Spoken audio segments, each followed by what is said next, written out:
İyi ki bu insanlarla tanışmışım diyor. Sen çok fenasın. Amazon ormanlarının derinliklerinde yaşadığım deneyimler hayatım boyunca unutamayacağım anlarla dolu. Daha önce onları arı zannettikleri uçakla ülkelerinin en büyük şehrine götürdüm ve onlara modern hayatı gösterdim.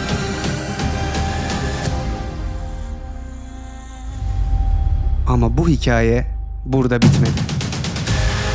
Şimdi daha büyük bir adım atıyorum ve onlara İstanbul'un sokaklarını, Boğaz'ı, Ayasofya'yı, Anıtkabir'i, Uludağ'ı, Kapadokya'yı ve tarihi yerlerimizi göstereceğim. Bunun için yeniden yola çıkıyorum. Vamos!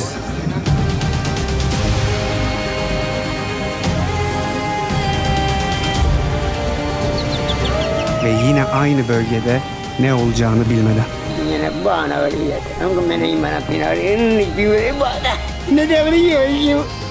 Ne de öyle. Tabii de.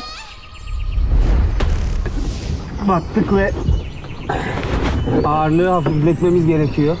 Böyle nasıl biz akşam gideceğiz? Nasıl bu yolu bitireceğiz? Hiçbir fikrim yok. Let's go! Mama. Önceki bölümde kabileye varmamız tam 15 saat sürmüştü. 4 saat boyunca yağmur fırtınasına yakalanmıştık ve kanomuz epey bir su almıştı. Ama şimdi çok daha zor bir yolculuk bizi bekliyor. Çünkü bazı dönemlerde nehrin suyu çekildiği için nehir sığlaşıyor. Ve devrilen ağaçlar ilerlememize engel oluyor. Devrilmiş ağaçların arasından geçiyoruz. İşin kötüsü bu durumu biz de şu an öğreniyoruz. Şuradaki kütüğü geçemiyoruz şu anda. Gitgide daha büyük engeller çıkmaya başladı. Oğlum biz böyle nasıl geçireceğiz bu yolu, anasını satayım ya. Eğer önceden öğrenmiş olsaydık her seferi için $5.000 ödememiz gereken uçağa binmeyi tercih edebilirdik. Ama şu anda yapacak hiçbir şey yok ve yolumuza devam etmek zorundayız. Bayağı bir çarpıyor altı. İnşallah motor çarpmaz. Evet, motoru sürekli vurduğumuz için bakın buralar kırılmış. Evet. Wow. Şimdi bir de bu mesele çıktı başımıza. Motoru tamir edip böyle devam edeceğiz. Çok fena boku yemiş durumdayız. İlerleyemiyoruz şu anda. Vamos. Sürekli durmak zorunda kalıyoruz. Her seferinde de kanodan inip engelleri aşarak tekrardan yola devam etmemiz gerekiyor. Üstelik bunu her 5 dakikada bir yapıyoruz. En büyük korkum henüz temas kurulmamış bir kabileyle karşılaşmak. Çünkü geçen bölümlerde rehberimiz yıllar önce kano motoru bozulan ve karaya çıkmak zorunda olan bir çiftin nasıl mızraklı saldırıya uğradığını anlatmıştı.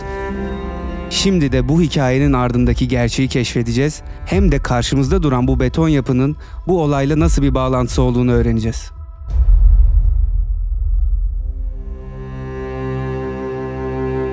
Yine bana öyle yeter. Ama ben iyi bana pinar. Bir böyle bana. Bana. Batırıp bana öyle yeter. Mana ibu apa? Ibu apa? Kena ni mana? Ne de öyle yiyor. Ne de öyle. Tabii de. Ama apa beni abi bari bir de yiye begar. Benim bu temi geldi. Hani bu perede dinle. Tiba bunu iyi koy bir tane yine de. Çok sarsıcı bir olay ve 10 yıl öncesi olmasına rağmen abinin anlatırken hemen gözleri doldu tabii ki. Gerçekten çok zor bir şey yaşamış. Oğlu resmen kollarında ölmüş ve elinden hiçbir şey gelmemiş tabii ki. Çok üzücü. Sonrasında Ekvador hükümeti kan davasını önlemek adına aileye para teklif etmiş. Aile parayı kabul etmeyince de arkamda gördüğünüz ev karşılığında kan davası son bulmuş. Ve burası da Amazon ormanlarındaki en büyük betonarme yapı olmuş. Bu arada abi size tanıdık gelmiş olabilir. Bizim şamanın kardeşiydi arkadaşlar. Geçen videolarda gördüğünüz şamanın kardeşi. Ve ne yazık ki bizim şaman vefat etmiş arkadaşlar.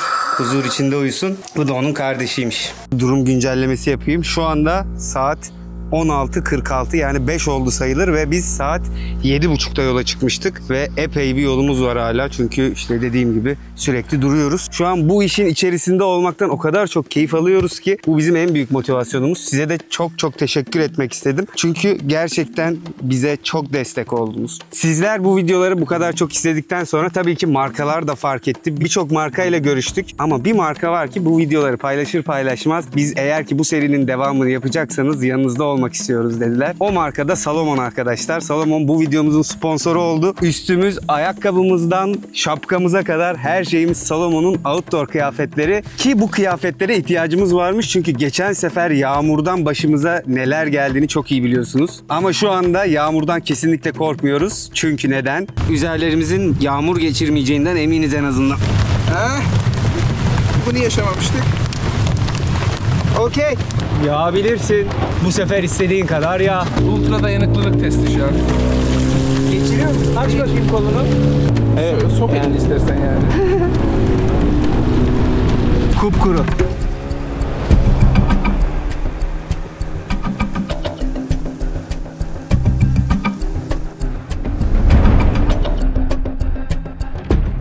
Rehberimiz kabileye ulaşana kadar güvenli bir alan olmadığını ve havanın kararmasıyla ilerlemenin de imkansız hale geleceğini söylüyor. Tam da o an geceyi ormanda kamp yaparak geçirmemiz gerektiğini anladık. Buradaki arkadaş diyor ki çok geç gideceğiz. Muhtemelen yarın gideceğiz. Yarın öğlen falan orada olacağız diyor. Ve bizi de Türkiye'dekiler yani işte Betül, annemler vesaire herkes 15 saat sonra onlara yazacağımızı zannediyorlar. Ve onlara 30 saat boyunca yazmazsak çok endişelenecekler muhtemelen.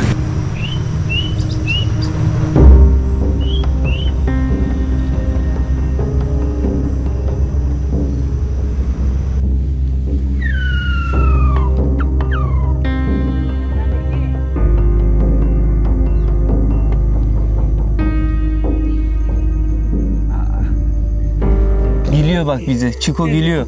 Çiko ne gülüyorsun? Sen alışıksın tabii. Biz her gün burada jungle'da mı yaşıyoruz Çiko? Gülüyor bak. Ha Çiko? Biz her gün jungle'da mıyız? Hop. Aman. Gece gidilmez abi bu gerçekten çok Gece imkansız ya. Aha timsah. Timsah. Çekemedim artık da. Hayır mesela yanlarında silah taşımıyorlar mı bunlar ben anlamıyorum. Diğer kabileler beyaz insan görmek istemiyorlar. Çünkü burası onların toprakları ve bizim burada olmamamız gerektiğini düşündükleri için temas kurmak istemiyorlar hiçbir şekilde. Asıl çekindiren beni şimdi gece hayvanlar. Doğru. Esas hayvanlar var zaten. Gerçekten bilinmezliğe doğru gidiyoruz ya.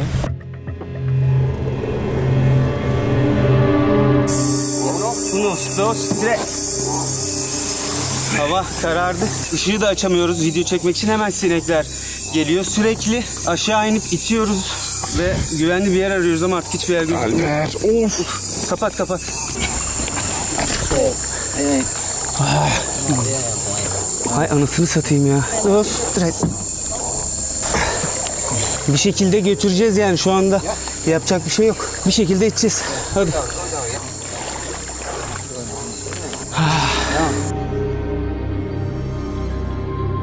Ay anasını satayım ya. Uçakla gitseydik harbiden ya. Hadi.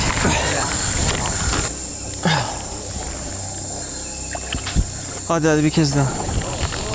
Elleri açması beni rahatlattı ama şimdi açmak zorunda olduğu için açıyor olabilir. Çünkü geçen sefer bize izin vermemişlerdi. So asking for the chiquito. What did he saw? He saw the baby alligator. Baby alligator. Baby alligator. Adam kalacağımız yere gidiyoruz bu arada yani. Hani burada bari bize söyleme bir adam. Timsah görmüş.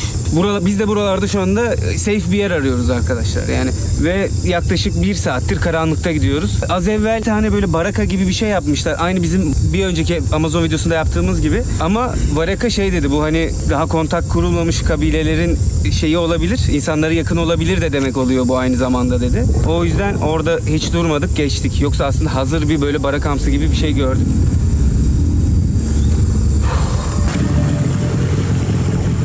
ve 1-2 saat karanlıkta gittikten sonra sonunda bir kara parçası bulduk. Güvenli buldukları. Daha önce bulduklarımızı güvenli bulmamışlardı. Bu biraz daha yokuş. Bilmiyorum gözüküyor mu ama. Büyük ışığımızı da açamıyoruz dikkat çekmemek için. Hatta çok da bağırmamaya da çalışıyoruz. Ne olur ne olmaz yani. Şimdi odun topladık. Şurada gölün üstünde havada kalan böyle kuru dalları bulduk. Burada maksimum yarım saat yanacak şey var. Bir yandan ateşimiz de yandı. Barakayı takip edelim. Odun alacağız. Odun taşımamız gerek. Okey. Şimdi tekrardan kanoya bindik ve biraz daha odun arıyoruz. Odunları da bakayım ya gözükmüyor ama bu görmüş olduğunuz derenin kenarındaki kuru odunlardan bulmaya çalışıyoruz. Ama bize büyük bir şey lazım çünkü büyük hayvanların hani gelmesini istemiyoruz ve sabaha kadar ateş yakmamız lazım. Habire de çıkamayız kanoyla.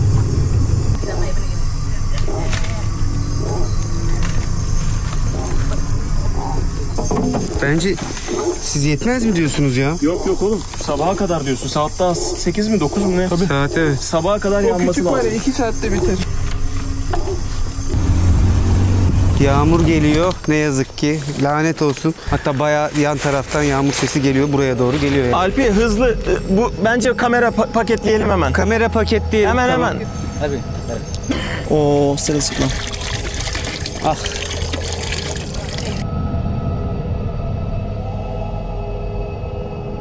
Yani biz Survivor'dayken bile yatarken en azından altımızda bir platform olurdu ki hani böyle yılan bulan geldiği zaman en azından platforma çıkamasın ya da böcekler falan altında kalsın ya da daha hızlı çıkıyor en azından ama böyle şimdi sahilde timsahın olduğu yerde nasıl uyuyacağız bilmiyorum ama açıkçası böyle full ayakta da duramayacağımızı da biliyorum. Arkadaşlar aramızdaki farka bakın, hiç umursamadılar ve altlarına bir şey almak dahi istemediler ki burada bolca var.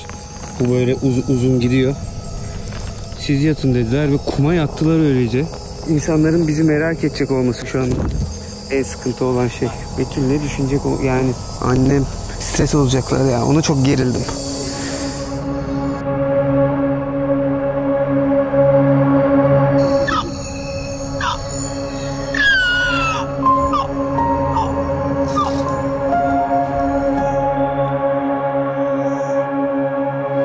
Şimdi saat 7 oldu. Kampımızı boşalttık. Şimdi yola doğru çıkacağız. Tahmin edilen süre şu anda 8 saat.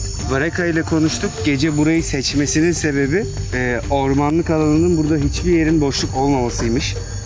Çünkü mesela bundan 100 metre 200 metre ötede bir yer görmüştük. Orada böyle bir boşluk vardı ormana doğru açılan. O yüzden orada kalmamışız. Buradan bir hayvan gelmesi daha zor olacağı için burayı seçmiş Baraka. O mantıklıymış ya.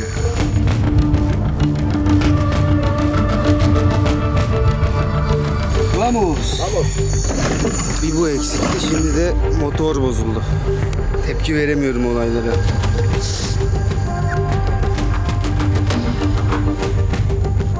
Ah.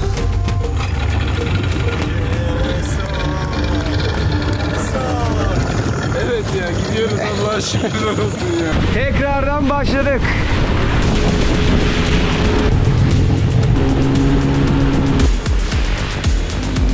Bakın yol ne kadar açık.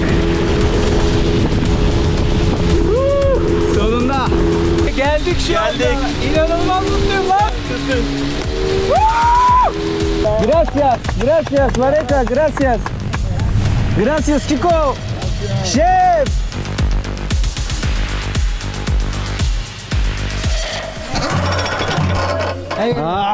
Ya bir bu eksikti ya. Problem? Ya. Şaka mı? Onca yolu geldik, bu sefer de jeneratör çalışmıyor. Çıldıracağım ya. Hadi be. Bu arada Mayra ile Kominta henüz burada değiller. Muhtemelen akşama doğru gelmiş olurlar. Vallahi billahi geldi. Hemen arayacağım Betül'ü. Gito Büyükelçiliği. Gito Büyükelçiliği. Ne? Gito Büyükelçiliği yazdı. Gito Büyükelçiliği yazmış. Şu an abi hiçbir şey düşünemiyorum. Aşkım. Ne yapıyorsun? Aşkım çok korktum. Sıkıntı yok bebişim. İyiyiz şu an. Hiçbir sıkıntı yok. Hiçbir sıkıntı yok Kubay'ın. Şimdi ben de çok panik durumdayım. Bizde hiçbir sıkıntı yok. Merak etme. İyiyiz yani. Büyükelçilikten yazmışlar. Ne diye yazmışlar? Alo. Merhabalar. Büyükelçi. Merhabalar. Ulaştık. Bir sıkıntımız yok. Her şey yolunda değil mi? Evet bir sıkıntımız yok. Yeni geldik. Tamam, çok şükür o zaman. Koka'ya bütün güvenlik ekibi Koka'ya gidiyormuş şimdi. Allah'ım Hangi güvenlik çıldıracağım. ekibi? Zülliyet bir güvenlik ekibi göndermiş Koka'ya. Çok şükür herkes çok iyi. Betül kanonun bozulabileceğini tahmin etmiş ve annemleri de sakinleştirmiş. Çok şükür bir sıkıntı yok. Bizim ekip tabii olabilecekleri daha çok bildikleri için onlar çok korkmuşlar. Gençler! Birazcık abartılı bir saat oldu. Gençler valla sizi de korkuttuk, kusura bakmayın. Eski dost, Kominta!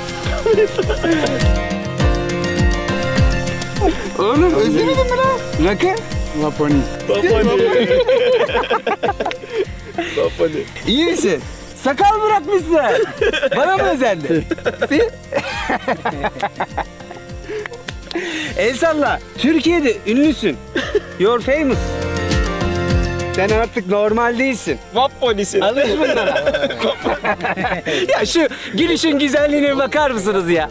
Şu adamın suratının güzelliğine bir bakar mısınız? Bir de sakal bırakmış. Canımsın vallahi çok özlemişim ama dilimiz de aynı olmadığı için şöyle oturup da iki sohbetin belini kıramıyoruz. Zaten Vareka'nın İspanyolcası olduğu için hiçbir problem yok. Mayra da İspanyolca konuşabiliyor Vareka kadar olmasa da. O yüzden bir sıkıntımız yok. Ama Kominta sadece Bao dilini biliyor. Okey. Vaponi. Vapponi. Vallahi seni gördüğüme sevindim ha. Türkiye'de var ya sana neler yaşatacağım bak.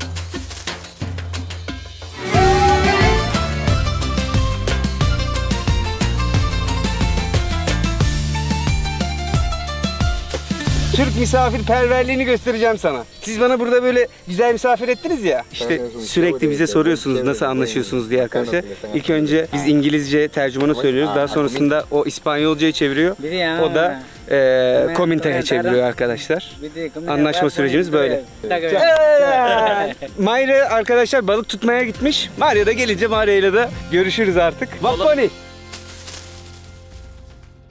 Dün Mayra ile görüşemedik. Biz de akşam olunca hemen yattık. Onun evi biraz daha uzaktı çünkü şimdi kanoya atlayıp Mayra'nın evine gidiyoruz. Mayra'yı görmeye. Let's go. Ve geldik. Hemen 5 dakika mesafede. Mayra'nın evine gitmeniz için tırmanmanız gerekiyor yani. Ama Mayra'nın evi de güzelmiş bu arada. Ortalamanın üzerinde bir evi var yani. Mayra? Nerede? Aka. Açtı kapıyı vallahi. Kereta. Mayra. Gel. Bumi. Bumi. Bumi. Bumi. Pona mai Devi man poninda. Naro Bumi. Oke mende. Oke mende Bumi. Pona mai Devi man poninda. Due Bumi. Oke mende. Waponi Bumi ma. Ya çok özlemişim. İyi misin? Vaponisin. Waponi Oke mende Bumi. Boto koyuyorum. Bu senin house, home. Boto koyuyorum. Mani boto menuna.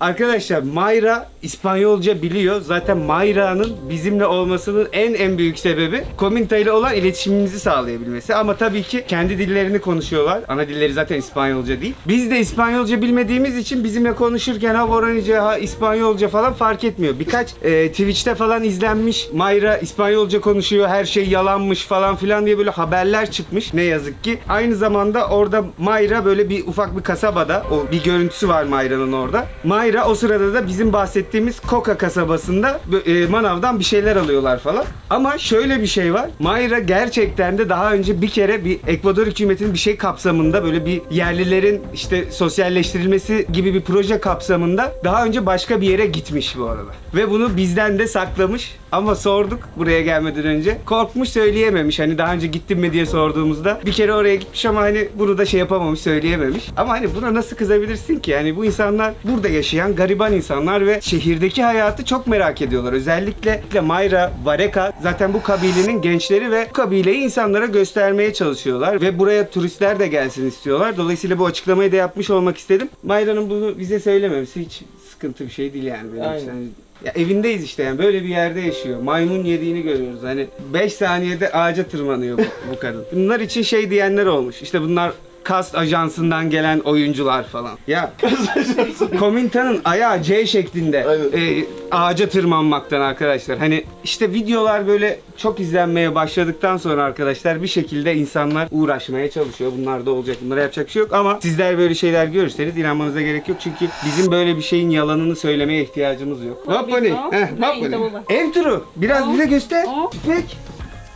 Oo, safety diyorsun. Sen kullanıyorsun ha bunu. El yapımı bir silah lan bu. Baksanıza arkadaşlar. El yapımı yani buraya kendileri kesmiş muhtemelen. Yani bayağı ilkel de olsa bir silahı var yani Mayra'nın. Geçen sefer buraya geldiğimiz zaman buradaki çocuklara böyle işte bir sürü oyuncak, şeker, çikolata bir şeyler getirmiştik. Bu da onlardan bir tanesi. Ah. Bravo be. Çak. Yeee! Mayra'nın çocuğunun güzelliğine bakın. Türkiye. Sana var ya o kadar güzel şeyler yaşatacağım ki Türkiye'de. Çok vaponi olacak. Allah!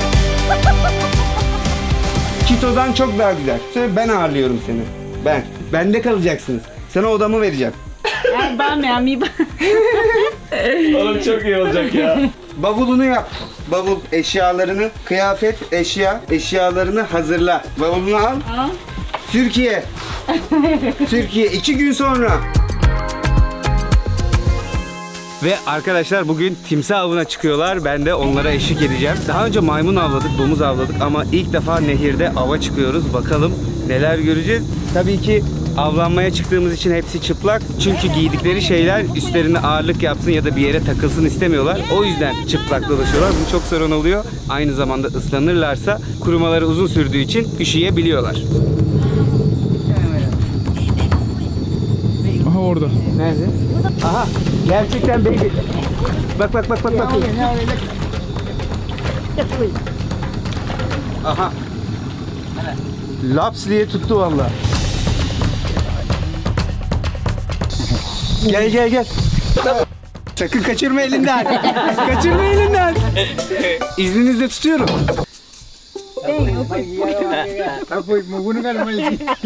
Şu an elimde timsah tuttuğuma inanamıyorum.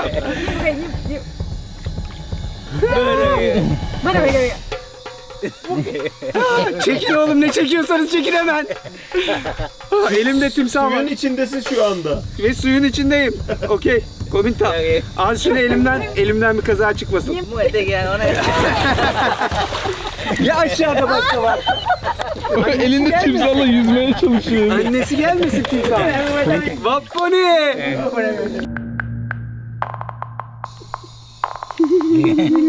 Bu küçük olduğu için biraz daha arayacaklarmış. Daha büyüğünü istiyorlar. O yüzden devam ediyoruz yolculuğa. Ama bunu da yine yanlarında tutacaklar.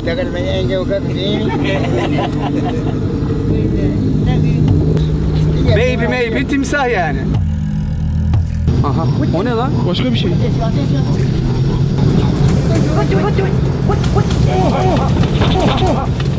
Sapladı ama yakalayamadı.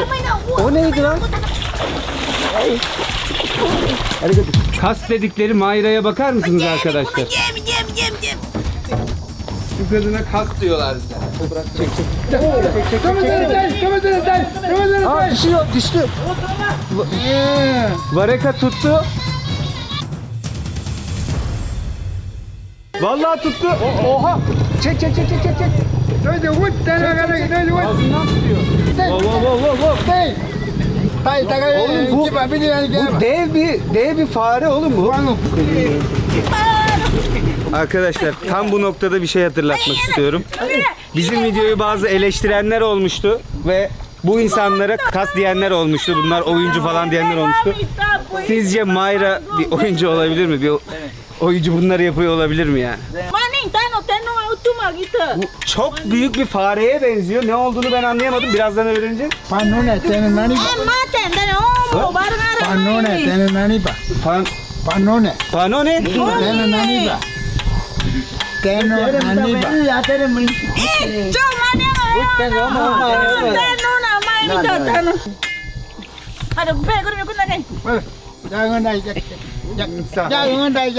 Yemin et. Tutayım mı? Dur. Hadi hemen. Kominta gerçekten kızdı. Kominta elime tutuşturdu. Vallahi tutmak istemiyorum şu anda bunu. Kominta! Beni işinize alet etmeyin. Alın şunu elimden. Ya. Can you be there? Money bang, can you be there? Ah, no. No, Kominta. Amin hakikaten baby. Yok, Türkiye'de döner, kebap, pizza. Sana çok güzel pizza yedireceğim. Bu hayvanın ne olduğunu bile bilmiyorum ben. Paka diyorlar adına.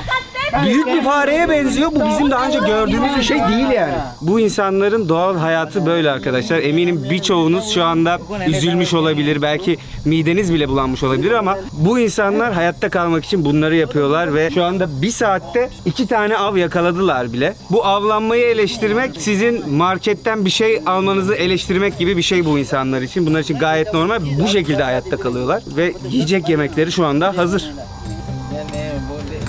Ben şimdi anladım neden gece çıkıldığını. Hayvanları görebilmek için fener tutuyorlar ve fenerden dolayı hayvanın gözü parlıyor. Normal şartlar altında onu göremezsiniz ama fenerle göz parladığı için hemen oraya doğru sonra gidiyorlar. O kadar fazla ağaç var ki böyle suyun içinde. Aynı böyle giden timsaha benziyor ama bir bakıyorsunuz küçük parçası falan çıkıyor. O yüzden ışıksız anlamak çok zor yani.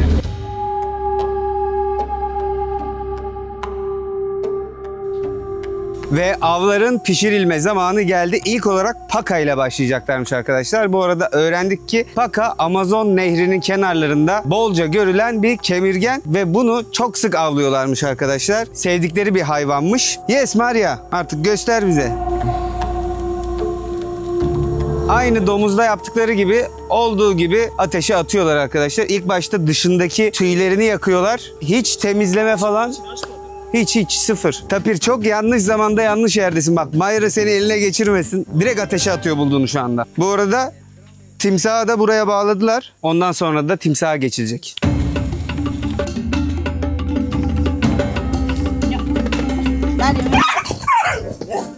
Ne oluyor lan? Timsahla köpek birbirine girdi arkada. Ödüm koptu anasını satayım ha. Sahneye bak, timsahla köpek birbirine giriyor. Neredeyiz ya? Bir yıkıyor sonrasında. Hazırlıyor şu anda. Burayı göstermek istemiyorum. Daha sonrasında da artık tadarken buluşacağız. Vareka da bir yandan timsahı çıkartıyor şu anda. Sabah Vareka'nın ayağını ısırdı bu arkadaş. Şöyle görebilirsiniz. Ayağı yara. Allah'tan baby ha. Baby olmasa var ya gitmiştin valla. Nasıl oluyor? Tek koyuyorum diyorsun. Peki, okey. Bunu göstermeyeyim size en iyisi arkadaşlar. Timsah böyle pişiriliyor yani. Böyle yapılıyormuş. Bizim için biraz garip. Farkındayım. Ama burada adamların yaşam şekli bu. Bunu tekrardan hatırlatıyorum. Onların timsah yemesi bizim tamamen kırmızı et, dana yememizle aynı şey. Ben de siz ne hissediyorsanız şu an aynısını hissediyorum. Merak etmeyin. Ya timsahı sadece 4'e 5'e bölmüşler. Yani aynı timsah. Yine maymundaki aynı muhabbet ya. Ne oldu? Natural, sin químico. Natural. Siz yiyin mi bakayım? Sizi.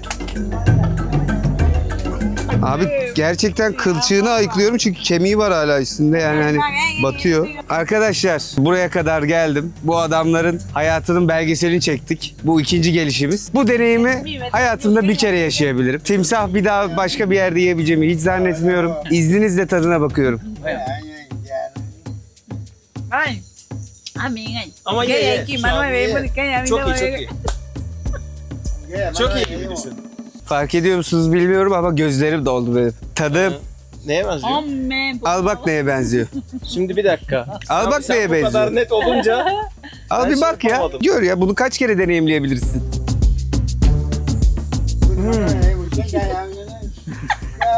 Bunun tadı çok kötü ya. Kokusu. Bak maymundan kat daha kötü maymundan.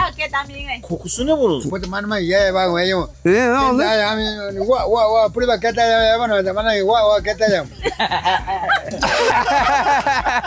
Sen ne yalan söylüyorsun? Hapur hapur yiyordun. Sen hepsini yiyordun sen. Yok. Bak sen bunu boş ver. Fine dining'e götüreceğim ben seni. Türkiye'de.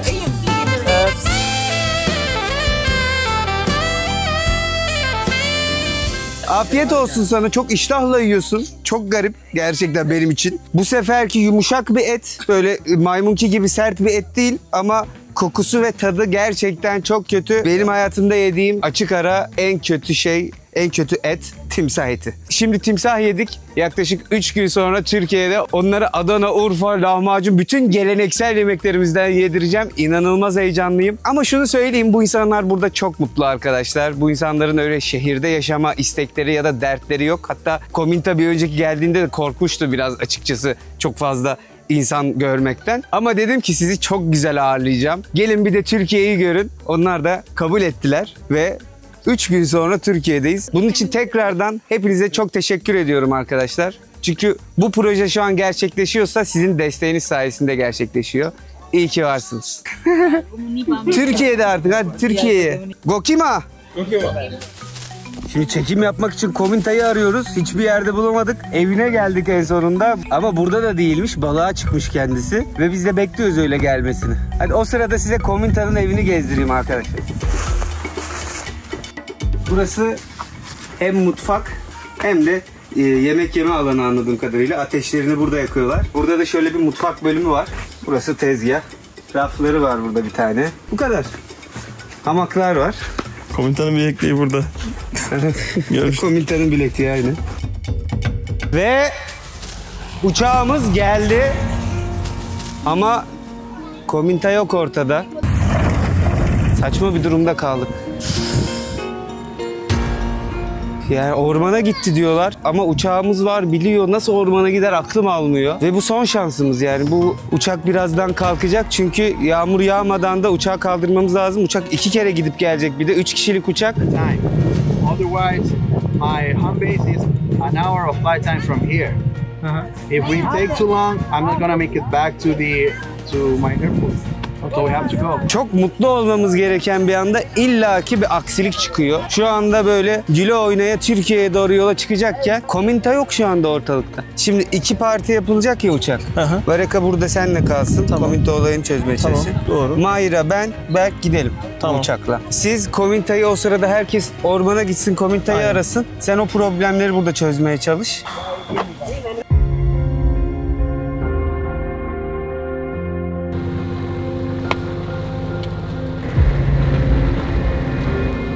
No Kominta.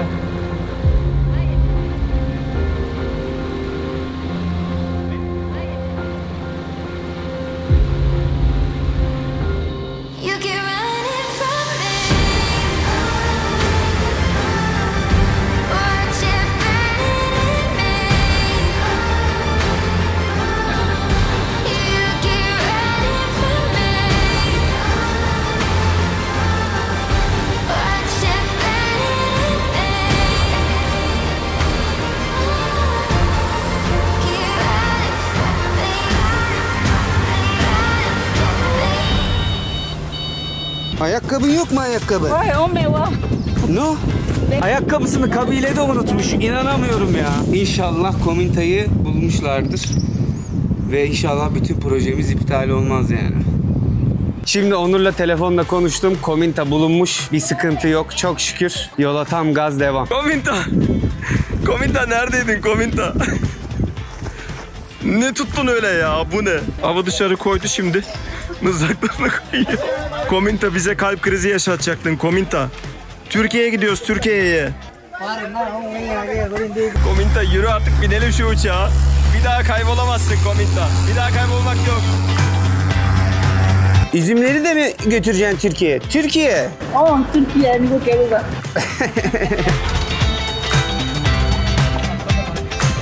Kominta, bien? Bien. Bien. Evet, kaçak burada. El salla kaçak. Ormana gidiyorsun durduk yere ya. Heh, tak. Heh.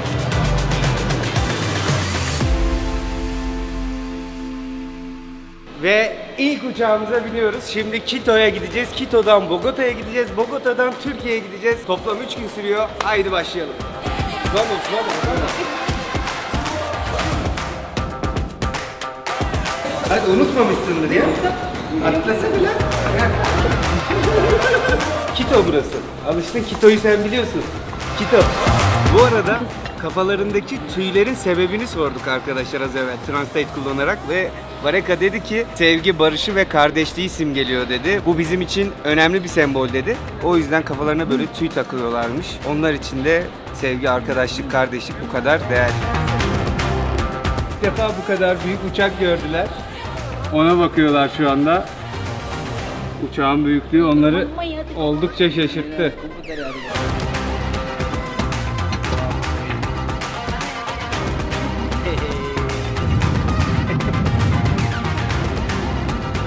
Ve Kolombiya'ya inmek üzereyiz. İlk defa yurt dışına gelmiş oluyorlar böylelikle. Akşam saat 9 ve uçağımız yarın saat 4'te. Yani yarın sabah da biraz Kolombiya, Bogota turu yaptırmaya çalışacağım komintalara. Yani muhtemelen hayatlarının ilk sırası yani.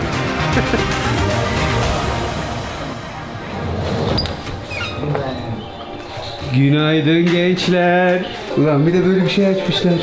Bu ne oğlum? Kapat şunu, kapat. Haydi gidiyoruz. Hey, Vaponi Baneke. Vaponi. Türkiye, Türkiye. Kalk. Dur, ha. Boxer'ın var mı? Ha, tamam, şortum var. Tamam. Si. Go kima? Cool, comenta. Ha, cold? Sí. Oho. Kominta, Türkiye'de şu an kış. Sen büyük sıçtın ha. Neyse sana Solomon'dan güzel kıyafetler çizeceğiz. Gokima. Hadi bakalım. Ve son uçaktayız. Artık bundan indikten sonra 14,5 saat sonra Türkiye'de olacağız. Bakalım jet lag olacaklar mı? Hayatlarında ilk defa böyle bir şey hissedecekler.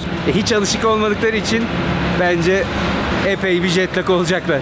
Türkiye'ye son uçuş.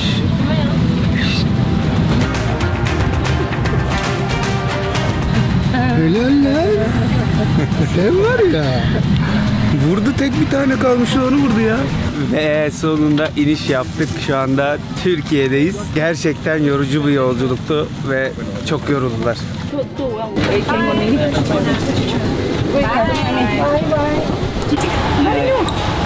Hey be.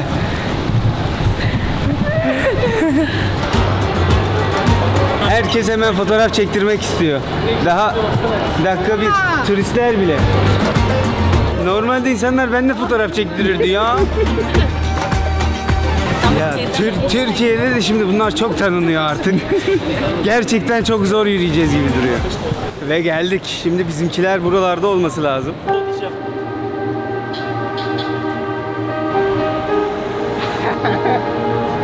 Gel. Bak.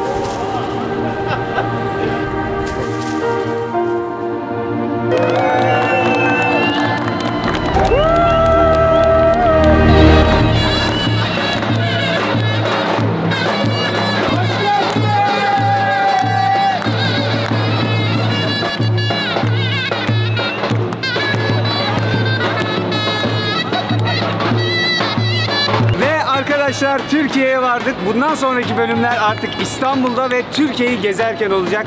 Sizler de bizi bir sonraki bölümlerden maceralarımızı takip edebilirsiniz. Hepinizi öpüyoruz. Bu videoları izlediğiniz için şu an bu insanlar buradalar ve bu deneyimi yaşayabilecekler. O yüzden hepinize çok ama çok teşekkür ediyoruz. İyi ki varsınız. Sonraki bölümde görüşmek üzere.